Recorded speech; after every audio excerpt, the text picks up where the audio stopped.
Hello friends, स्वागत है आप सभी का सी बिबिकल आर्ट्स क्लासेस में। दोस्तों, आज के इस वीडियो में शिक्षा शास्त्र के कुछ इंपॉर्टेंट क्वेश्चन को कवर करेंगे। चैप्टर हमारा रहेगा 3 और जो चैप्टर का नाम है वो है मध्यकालीन शिक्षा, या हम कह सकते हैं मुस्लिम शिक्षा के बारे में आज वेरी इंपॉर्टेंट क्वेश्चन कवर करेंगे। दोस्तों, मैं साथ साथ में आपको अच्छे से समझाने की कोशिश करूँगा और आपको याद कराने की पूरी गारंटी लेता हूँ। चलिए शुरुआत करते हैं आज का शिक्षा शास्त्र का ये बहुत ही बेहतरीन वीडियो। सबसे पहला प्रश्न यहाँ पे कवर करते हैं, मुस्लिम शिक्षा व्यवस्था कितने स्तरों में विभाजित थी। तो जो मुस्लिम शिक्षा व्यवस्था थी वो कितने स्तर में थी, तो यहाँ पे 2 स्तर हैं, प्राथमिक शिक्षा और उच्च शिक्षा। प्राथमिक शिक्षा जैसे कि प्राथमिक पाठशाला चलती है इस टाइम पे 1 से लेकर 5 है, और फिर उसके बाद जो है जूनियर चलता है 6 से लेकर 8 है, और उसके बाद जो है उच्च शिक्षा प्राप्त होती है लोगों को। तो उसी प्रकार से मुस्लिम शिक्षा जो व्यवस्था थी उस टाइम पे 2 शिक्षा व्यवस्था थी, पहला प्राथमिक शिक्षा, दूसरा उच्च शिक्षा। ठीक है, तो दोनों पॉइंट आप इसमें अच्छे से लिख सकते हैं। इसके बाद दोस्तों अगला पॉइंट यहाँ पे है, अगला सवाल यहाँ पे है कि मुस्लिम काल में प्राथमिक शिक्षा प्रारंभ करने की क्या आयु थी। तो अगर आयु सीमा की बात किया जाए, जैसे प्राइमरी में आप नाम लिखाने जाते हैं बच्चों का, तो जो है कितने साल के जो है बच्चे हो जाए तब प्राइमरी में नाम लिखा जाता है, तो मुश्किल से 5 साल। ठीक है, 5 साल के बच्चे हो जाते हैं तो प्राइमरी में नाम उनका लिखाते हैं। तो मुस्लिम काल में प्राथमिक जो शिक्षा थी वो प्राथमिक शिक्षा की आयु क्या थी, तो 4 वर्ष 4 माह जो है इसकी आयु थी। ध्यान रखेंगे, 4 वर्ष 4 माह जो है प्राथमिक शिक्षा में जो है ये जो है एडमिशन कराते थे मुस्लिम शिक्षा व्यवस्था में। तो 4 आप ध्यान रखेंगे, 4 वर्ष 4 माह। यहाँ पे कुछ पॉइंट आपको नोट करके बता दें ताकि जो है यहाँ से अगर सवाल बन जाए आप उसे अच्छे से कवर कर सको। प्राथमिक में यहाँ पे जो पॉइंट कहा गया है उसी से संबंधित है। प्राथमिक शिक्षण संस्थानों को मकतब कहा जाता है। बहुत ही इम्पॉर्टेंट पॉइंट है, बहुविकल्पी में सवाल पूछ लेगा कि मकतब क्या होता है। मकतब जो है वो क्या होता है, तो जो प्राथमिक शिक्षण व्यवस्था होती है, जो शिक्षण संस्थाएं होती हैं, उसी को मकतब कहा जाता है। ठीक है, आगे देखिए, उच्च शिक्षण संस्थाओं की व्यवस्था मदरसों में की जाती थी। तो यहाँ पे 2 पॉइंट ध्यान में रखेंगे, जैसे प्राथमिक पाठशाला होती है, प्राइमरी स्कूल होते हैं, वैसे ही प्राथमिक शिक्षण संस्थानों को मुस्लिम काल में मकतब कहा जाता था और उच्च शिक्षण संस्थानों को मदरसा कहा जाता था। आज भी मदरसों में पढ़ाई होती है, इंटर कॉलेज में, हाई स्कूल में मदरसों में पढ़ाई होती है, बच्चे पढ़ते हैं वहाँ पे मदरसों में। तो कहने का तात्पर्य ये है कि जो प्राथमिक पाठशाला होती थी वो मकतब में होती थी और जो उच्च शिक्षण संस्थान जो होते थे उसे मदरसा कहा जाता है। ठीक है, आगे देखिए, अगला प्रश्न देखते हैं। यहाँ पे भारत में मध्यकालीन शिक्षा के मुख्य केंद्र कौन कौन से हैं। इंपॉर्टेंट पॉइंट है कि भारत में मध्यकालीन शिक्षा यानी मुस्लिम शिक्षा जो व्यवस्था थी उस टाइम पे, तो उसका मुख्य केंद्र कौन कौन से थे। आगरा, दिल्ली, लाहौर, अजमेर, गुजरात, ये कुछ ऐसे क्षेत्र थे जहाँ पे मुस्लिम काल या फिर मध्यकालीन शिक्षा व्यवस्था वहाँ पे थी। आज की डेट में लाहौर को छोड़कर बाकी सब भारत में है, लाहौर पाकिस्तान में है। ठीक है, अब बात करते हैं अगले प्रश्न की। अगला प्रश्न यहाँ पे दोस्तों है इम्पॉर्टेंट है और ये क्वेश्चन लॉन्ग से जो है आपसे पूछा जाएगा, तो मैं बहुत अच्छे तरीके से आपको समझाने की कोशिश करूँगा। बेशक डायग्राम के माध्यम से आप इस पूरे डायग्राम को दे सकते हैं, कैसे मैंने अच्छे से प्रेजेंट किया है, और आप इसे अगर ऐसा लिखते हो कॉपी में तो गारंटी कि आपको एग्जामर पूरा नंबर देंगे। लिखने के बहुत सारे तरीके होते हैं, लेकिन अगर आंसर को सही तरीके से लिखा जाए, कम लिखा जाए लेकिन सही तरीके से लिखा जाए, तो आपको पूरा नंबर मिलने का पूरी की पूरी संभावना होती है। बहुत ही मोस्ट इम्पॉर्टेंट प्रश्न है दोस्तों, उसको ध्यान में रखेंगे। मध्यकालीन शिक्षा के प्रमुख उद्देश्यों पर प्रकाश डालिए। इसी सवाल को अथवा करके पूछा गया है कि मुस्लिम काल शिक्षा के उद्देश्यों का उल्लेख कीजिए। बस एक लाइन आप समझ जाए कि यहाँ पे क्या पूछा है, उद्देश्य पूछा है। मुस्लिम काल की जो शिक्षा थी उसका उद्देश्य क्या था, किस लिए लोगों को शिक्षित करते थे, क्या उद्देश्य था, वही इस पॉइंट में हमें समझना है। तो सबसे पहले डायग्राम समझते हैं, डायग्राम के माध्यम से आपको बहुत कुछ समझ में आ जाएगा। यहाँ पे दोस्तों आपको हेडिंग डालना है मुस्लिम काल में शिक्षा के उद्देश्य, और इसके बाद ये डायग्राम बनाना है। डायग्राम अगर आप बना देते हैं तो आपको 1 नंबर इसी डायग्राम पे ही मिल जाएगा। ठीक है, क्योंकि एग्जामिनर के सामने आपने वो पूरा प्रेजेंट कर दिया है जो हेडिंग जो आप उसके अंतर्गत लिखना चाहते हैं। अब इसके अंतर्गत क्या ले सकते हैं, कोई रट्टा मार नहीं, कोई किताबी भाषा नहीं, सिर्फ अंडरस्टैंडिंग पे फोकस करेंगे कि कैसे हम चीज़ों को समझ सकते हैं, कैसे समझ के पढ़ सकते हैं, कैसे लंबे टाइम तक याद कर सकते हैं, यही आपको बात को समझना है। सबसे पहला पॉइंट है इस्लाम धर्म का प्रचार प्रसार करना। मुस्लिम काल की शिक्षा है ना, तो मुस्लिम काल में इस्लाम धर्म के प्रचार प्रसार करने का एक उद्देश्य जो था, हज़रत मोहम्मद साहब जो है कहीं न कहीं इस्लाम धर्म का प्रसार करने के लिए अलग अलग शहर में जाते थे। तो कहीं न कहीं इस्लाम धर्म का प्रचार प्रसार करने के लिए ये मुस्लिम शिक्षा का मुख्य उद्देश्य माना जाता है।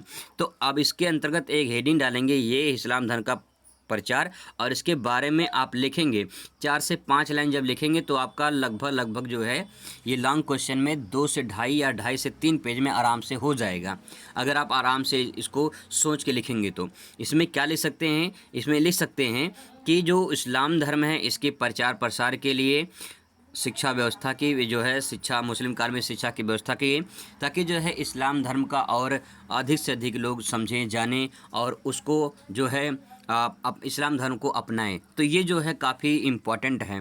तो इस्लाम धर्म की शिक्षा में पहला उद्देश्य क्या हो जाएगा, इस्लाम धर्म का प्रचार प्रसार। ठीक है, आगे देखते हैं चरित्र निर्माण करना। बहुत ही सिंपल सा पॉइंट यहाँ पे है, जब लोग शिक्षित होते हैं तो उनके चरित्र में कुछ ना कुछ परिवर्तन होता है। आपको मैं अगर आप बता दूं कि बहुत सारे ऐसे लोग होते हैं, एक व्यक्ति मान लो कोई व्यक्ति है जो अनपढ़ है, ठीक है, और एक व्यक्ति मान लो कोई जो पढ़ा लिखा है। तो अगर मैं कहूँ पढ़ा लिखा व्यक्ति है जो अनपढ़ व्यक्ति है, इन दोनों में कुछ अंतर होगा कि नहीं होगा, बहुत अंतर होगा। इसके जो व्यवहार होंगे वो अलग होंगे, इसके जो व्यवहार होंगे अलग होंगे, इसके जो आचरण होंगे वो अलग होंगे, इसके भी आचरण अलग होंगे, इनका चरित्र भी अलग होगा, इनका पहनावा, इनका बोलने का तरीका सब कुछ अलग होगा। तो कुल मिला के देखा जाए तो ये चरित्र का निर्माण ही दिखाता है कि कैरेक्टर कैसा है। ठीक है, तो शिक्षित व्यक्ति और अशिक्षित व्यक्ति में देखा जाए तो चरित्र का निर्माण इस प्रकार से होता है कि जैसे वो शिक्षा ग्रहण किए रहते हैं। ठीक है, तो इसमें आप 2-4 पॉइंट लिख सकते हैं अच्छे से बना के। ज्ञान अर्जित करना, देखिए सिंपल सी बात यह है कि लोग शिक्षा ग्रहण क्यों करते हैं, क्योंकि उन्हें कुछ ज्ञान अर्जित हो, कुछ ना कुछ जानकारी प्राप्त हो। तो सबसे पहला पॉइंट यहाँ पे ले सकते हैं, कोई रट्टा मार नहीं है, सिर्फ समझना है कि ज्ञान अर्जित करना उद्देश्य होता है। आप शिक्षा ग्रहण क्यों कर रहे हैं, सबसे पहले इसलिए ग्रहण कर रहे हैं क्योंकि आपको ज्ञान अर्जित हो। नौकरी मिलना वो बात की बात है, आप जो है शिक्षित व्यक्ति बनना चाहते हैं, नौकरी पाना चाहते हैं, वो बात की बात है, लेकिन पहले आप क्या करेंगे, ज्ञान अर्जित करेंगे। जब ज्ञान अर्जित कर लेंगे तो उसी ज्ञान के आधार पे ही आपको नौकरी मिलने वाली है। तो इसीलिए आपको ध्यान में रखना है कि ज्ञान अर्जित करना आपका प्राथमिक उद्देश्य होना चाहिए, और यही उद्देश्य जो है आपको कामयाबी दिलाएगी। ठीक है, तो ज्ञान अर्जित करना ये उद्देश्य हो गया। आगे देखते हैं सुख समृद्धि जो है प्राप्त करना। देखिए सिंपल सी बात ये है जी, अगर आप शिक्षा ग्रहण करते हैं, ठीक है, अगर आप शिक्षित होते हैं, शिक्षा ग्रहण करते हैं, तो कहीं न कहीं सुख समृद्धि की प्राप्ति होती है। अगर आप शिक्षित हो गए, नौकरी पा गए, तो आपके कहीं न कहीं जीवन में कुछ सुख आएगा कि नहीं आएगा, बिल्कुल आएगा, सुख आएगा, क्योंकि आप जो है उसके हिसाब से काम करोगे। ठीक है, मान लेते हैं नौकरी नहीं मिलती है, लेकिन आप एक शिक्षित व्यक्ति हैं, तो आप ना कुछ ऐसे उपाय करेंगे, कुछ ना कुछ ऐसे काम करेंगे जिसके आधार पे आपको सुख समृद्धि की प्राप्ति होगी। और मुस्लिम काल में अगर देखा जाए तो मुस्लिम काल का उद्देश्य यही था कि किसी प्रकार से शिक्षा ग्रहण किया जाए और सुख समृद्धि को प्राप्त किया जाए, तो यही इसकी एक उद्देश्य बन जाता है। ठीक है, आगे देखिए यहाँ पे लिखा है एक ईश्वर में विश्वास करना। मुस्लिम काल व्यवस्था में एक ईश्वर विश्वास करना का मतलब होता है एक ईश्वर में मानना, अल्लाह एक है और अल्लाह को ही लोग मानते थे, ईश्वर को मानते थे। तो वही चीज़ यहाँ पे आती है कि जो है एक ईश्वर को मानना, जो अलग अलग धर्म में अलग अलग जो है ईश्वर को मानते हैं, अलग अलग जो है प्रकृति को मानते हैं, तो उसमें जो है इन्होंने कहा है कि एक ईश्वर है, ईश्वर एक है, यानी अल्लाह एक है, और अल्लाह जो है वही सबको जो है मदद करता है, वही सबका रखवाला है। तो इस प्रकार से जो है एक ईश्वर में विश्वास करते थे। तो ये कुल मिला के देखा जाए यहाँ पे जो 5 पॉइंट है, इस 5 पॉइंट को आप अगर ऐसे प्रेजेंट करोगे, फिर इसके बाद इसको हेडिंग डाल के अच्छे से 4-5 लाइन आराम से लिखोगे तो आपको दिक्कत नहीं होगी और अच्छा खासा आपको नंबर मिलेगा। ध्यान रखना दोस्तों, अगर आप जब लिखते हैं ना तो पूरी कॉपी जब भर देते हैं तो आपको जो है अच्छे नंबर मिलते हैं, और इतनी फास्ट कॉपी चेकिंग होती है बोर्ड की कि उतना ध्यान से कोई पढ़ता नहीं है, लेकिन अगर आप डायग्राम वगैरह प्रयोग किए हैं तो आपको अच्छे तरीके से नंबर मिलता है। यही बहुत बहुत इम्पॉर्टेंट होता है। आगे देखते हैं, अगला प्रश्न देखते हैं यहाँ पे।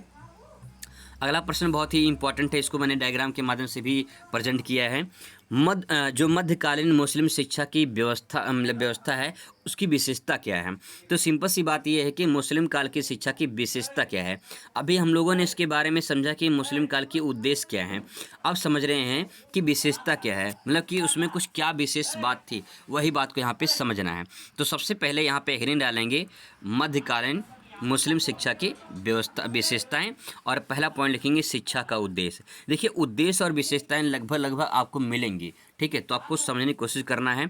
विशेषताओं में भी उद्देश्य का पॉइंट और उद्देश्य में विशेषताओं का पॉइंट जो है ऐड कर सकते हैं, कोई दिक्कत नहीं होगा। सबसे पहला पॉइंट यहाँ पे शिक्षा का उद्देश्य।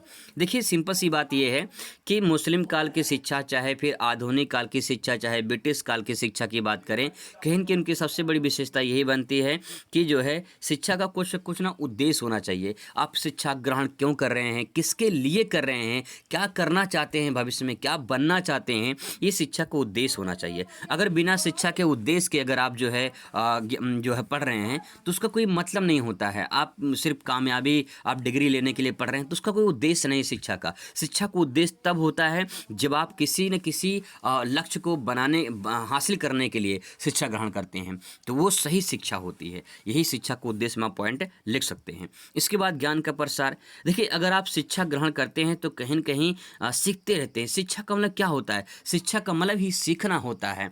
शिक्षा का मतलब होता है कि कुछ ना कुछ ज्ञान प्राप्त करना होता है। तो अगर आप शिक्षा ग्रहण करते हैं तो आपके ज्ञान में वृद्धि होगी कि नहीं होगी? ज्ञान का प्रसार होगा कि नहीं होगा? बिल्कुल होगा। तो ज्ञान का प्रसार होता चला जाएगा अगर आप शिक्षा ग्रहण करते हो, ठीक है। आगे देखिए, संस्कृति का प्रसार होगा।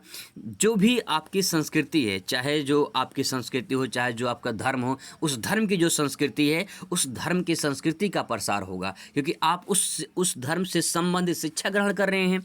तो जब उस धर्म से शिक्षा ग्रहण कर रहे हैं तो उस धर्म का प्रचार प्रसार भी करेंगे, उसकी संस्कृति का प्रचार प्रसार करेंगे, जो भी उसकी संस्कृति होगी। तो कहने का तात्पर्य यही है कि अगर आप मुस्लिम शिक्षा ग्रहण कर रहे हैं तो मुस्लिम शिक्षा की जो संस्कृति होगी उसका प्रचार प्रसार होगा, और प्रचार प्रसार होगा तो लोग उसको जानेंगे कि इस मुस्लिम धर्म भी कुछ धर्म है, और कैसा धर्म है, अच्छा धर्म है कि कैसा धर्म है, उसके बारे में आप जब सीखोगे यानी शिक्षा के माध्यम से, तब आपको पता चलेगा कि मुस्लिम शिक्षा कैसी होती है, ठीक है। इस प्रकार से आप इसमें ऐड कर सकते हैं।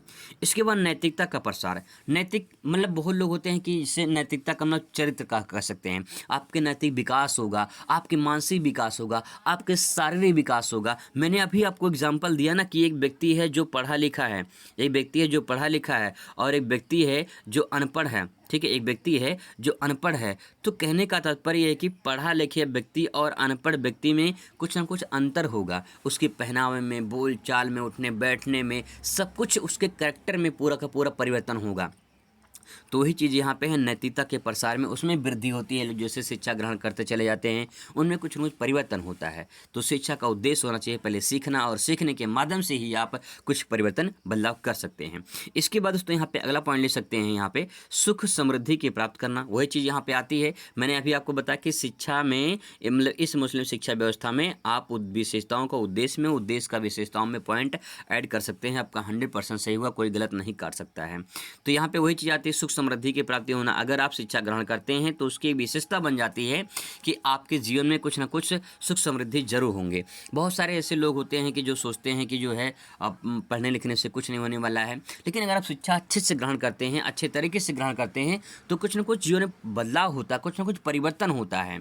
तो अगर आप ऐसे समझ के लिखोगे, ऐसे आप जो है हेडिंग डाल के डायग्राम बना के लिखोगे, तो आपको दिक्कत नहीं होगी, पूरा नंबर आपको इस प्रकार से मिलेगा। तो दोस्तों, कुछ ये बहुत ही इंपॉर्टेंट प्रश्न थे जो मैंने कवर किए हैं। आई होप कि आपको वीडियो अच्छा लगेगा। मिलते हैं नेक्स्ट वीडियो में नए टॉपिक के साथ। Thanks for watching.